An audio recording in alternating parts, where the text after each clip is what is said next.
how have you and our superintendent, Jan, worked to get funding for our school district from the state? So each year we try to pick a couple of hot topic points that we bring to our legislators. The last couple of years, the message has been constant is one, we need to replace our Valley View, our elementary school. We need money for facilities.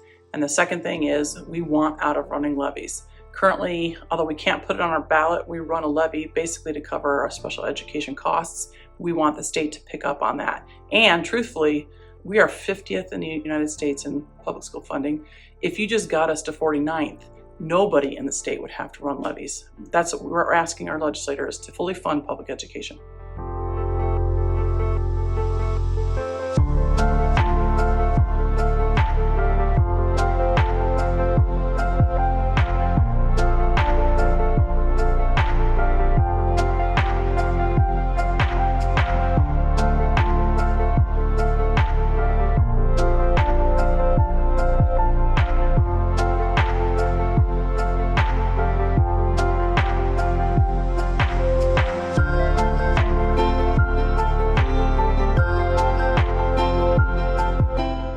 Exciting time for us in Bonners Ferry as we get to support our student athletes in their extra and co-curricular activities. Many are on the way to state competition. Our boys basketball team looking to defend their title from last year.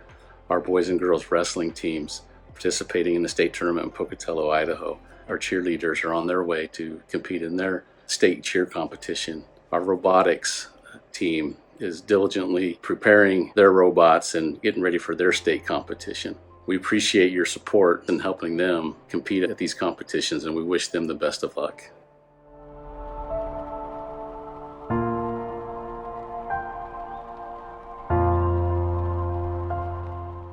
Mount Hall was just recognized this year for the first time as the top 40% of Idaho elementary schools by U.S. News and World Report. We've worked really diligently as staff, students, and families to have engaging partnerships and ensure that every child succeeds. For the second year in a row, Boundary County Middle School has been named by U.S. News and World Report as a top 40% of the middle schools in the state. We're number 55 on that list. Middle school is hard. Kids are going through a lot of things, and we're working really hard every day with them, teaching them writing, reading, arithmetic, all those good things, keeping it legit. And ultimately, we're not where we want to be, but we're not where we used to be, and we're making progress every day. So thanks for supporting us, and we look forward to our kids being safe, civil, and productive students in our community.